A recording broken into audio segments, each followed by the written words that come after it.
We've talked a little bit about what keeps your customers up at night. Let's switch gears and now think about what keeps consumer researchers up at night. In other words, what are the major topics that we need to really understand in order to arrive at a clearer picture of consumer behavior? We can divide a study of consumer behavior into two very broad domains. The internal life of the customer, that is what goes on inside that person's head, that individual's mind, and the external life of the customer, which refers to all of the forces that go on outside of us, outside of each of us, as members of a culture, members of society, members of different groups that exert influence upon our buying decisions. So let's first do a very quick review of some of the topics that we need to consider when we focus on the internal life of the customer. That is, the dynamics that go on inside each of our minds. First, we have perception. Perception refers essentially to the way that we process data about the outside world and make sense of it internally. Learning builds upon perception. The process of learning, which can be very complicated or very simple, depending on the context, refers to how we take the raw data that we have absorbed and that our brains have processed in certain ways to structure our experience, to orient our behavior, to make sure that we respond in the same way next time based upon our prior experience. Motivation and emotion.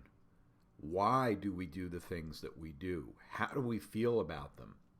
What is our involvement with a product or service? In other words, are we very motivated to think a lot about it, or is it something that we'd rather not think about at all?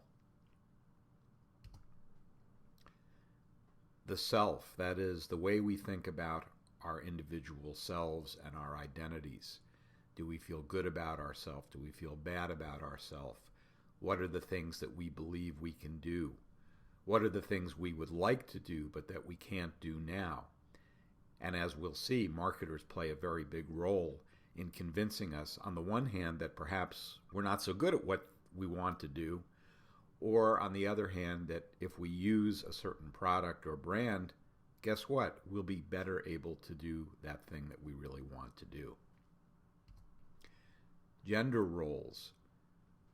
Fascinating to think about all the different expectations that society conveys to us about what it means to be a male or a female at a given point in time in a given place.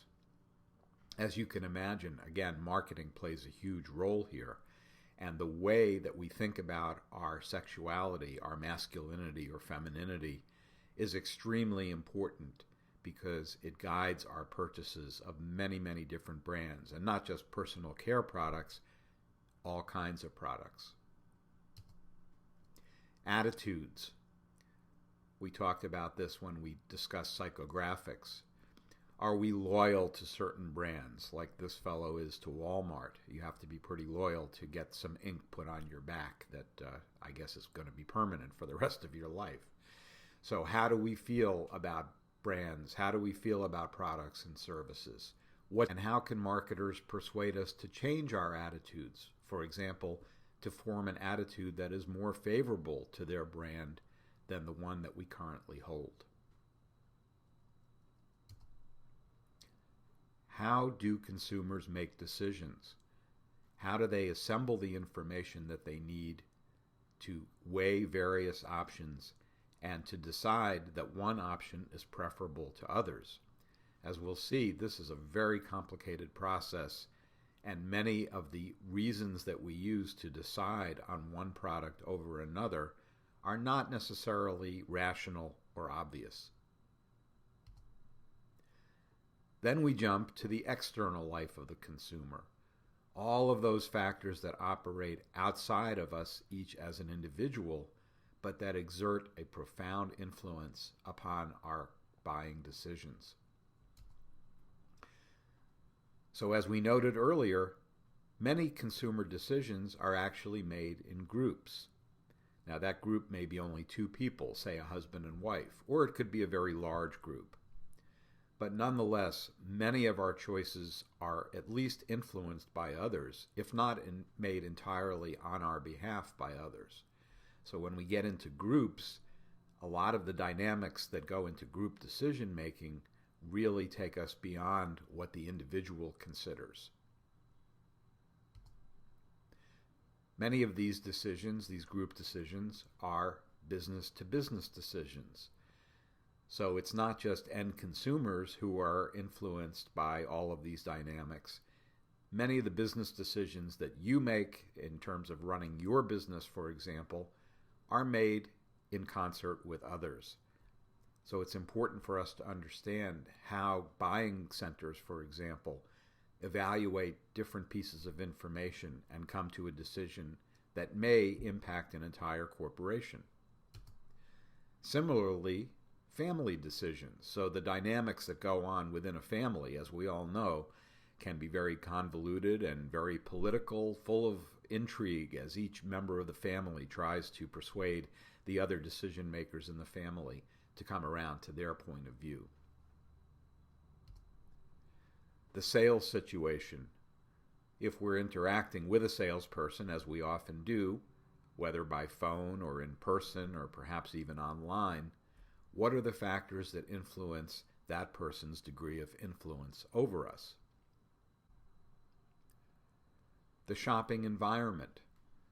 Whether we're grocery shopping, clothes shopping, car shopping, you name it, factors in the environment, the physical design of the environment, whether it's warm or cold, many, many different factors influence how we feel at the moment of purchase and help to determine whether or not we'll buy at that moment and what it is that we'll buy. Word of mouth, one of the most profoundly important factors, especially in today's wired world where an individual is able to reach literally millions of other people in some circumstances to share their opinions about products or services. How do those dynamics operate, and how do we learn from others? Who do we choose to listen to, whether we're online or offline? Opinion leadership. This refers to the notion that not everyone is equally influential. We're more likely to go to some people to get referrals or recommendations than we are to others. So marketers need to understand how to find those people and what to tell those people in order to make it more likely that their referrals will include their brands. Income and social class, your place in society. Again, we talked about this with regard to demographic variables.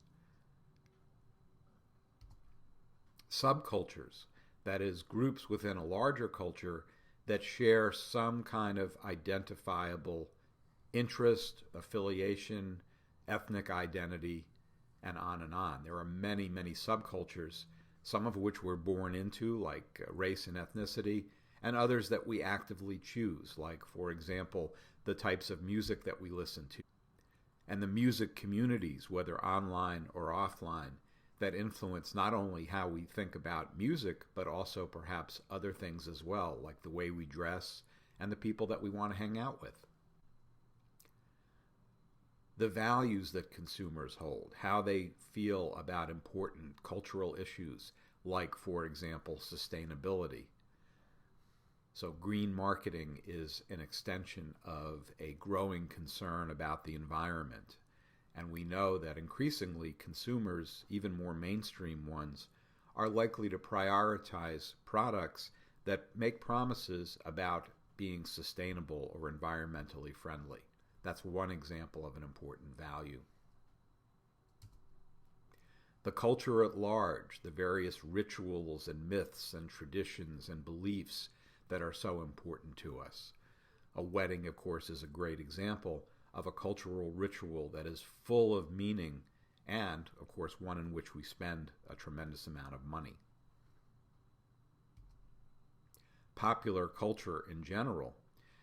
Many marketers don't realize the impact that they exert upon popular culture and the impact that popular culture exerts upon them, their desires, their preferences, their product designs, and so on.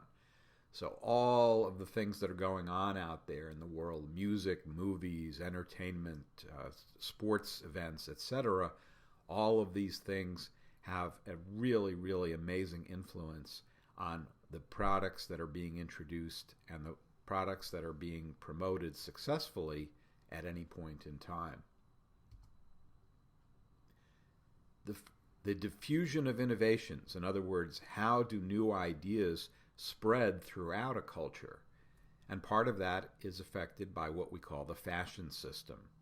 So the fashion system doesn't apply just to clothing on a Paris runway. It actually influences all kinds of ideas, whether political, intellectual, or artistic, such as music and literature.